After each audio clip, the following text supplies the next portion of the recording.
This video is made from Hills Higher School.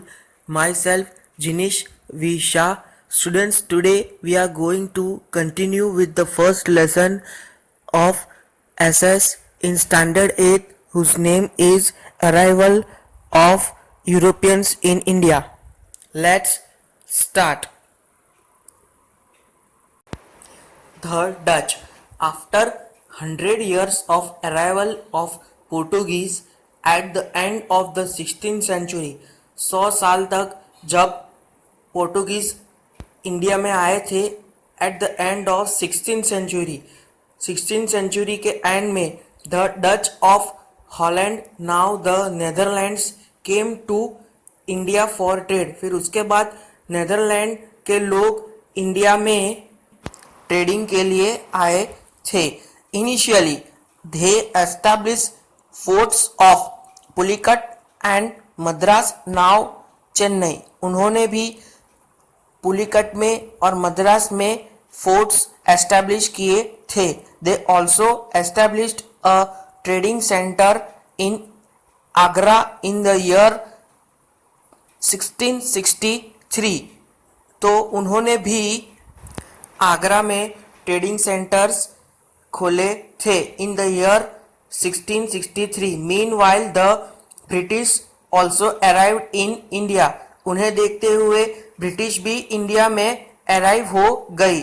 The Dutch could not withstand the competition against British. लेकिन फिर क्या हुआ, the Dutch थे वो लोग क्या हुआ, ब्रिटिश के सामने कंपटीशन नहीं कर पाए. British interest in India. During the reign of Queen Elizabeth of England in the year 1600 CE, the British established the East India Company. Queen Elizabeth के राज में ब्रिटिश ने इंडिया में द ईस्ट इंडिया कंपनी को establish किया था. This company belonged to merchants who wanted to increase their wealth by undertaking trade with India.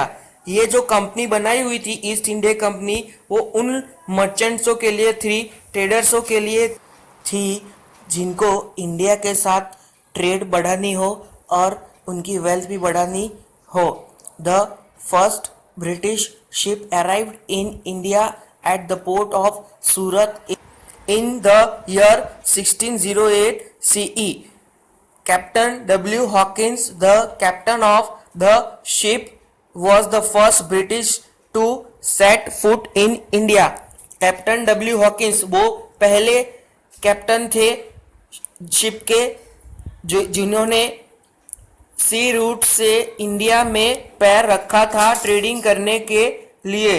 He met Jahangir but did not get his permission to trade. उन्होंने जहांगीर से meeting की लेकिन उन्हें trade permission नहीं मिली trade करने के लिए. Thereafter sir Thomas Roy arrived in India. फिर उसके बाद थॉमस रॉय जी अराइव्ड हुए इंडिया में, who acquired the permission to establish a trade centre in Surat. फिर उन्होंने परमिशन ली और सूरत में ट्रेड सेंटर एस्टैब्लिश करवाया. Later Delhi went to the hands of Shahjahan. फिर थोड़े समय बाद दिल्ली का जो राजकरण था वो किसके हाथ में गया, शाहजहां के हाथ में गया. Shahjahan gave permission to the British to carry out trade in Bengal. उन्होंने ब्रिटिश को परमिशन दी कि आप अगर चाहो तो बंगाल में ट्रेड कर सकते हो. The French establish the East India Company in the year 1664 CE.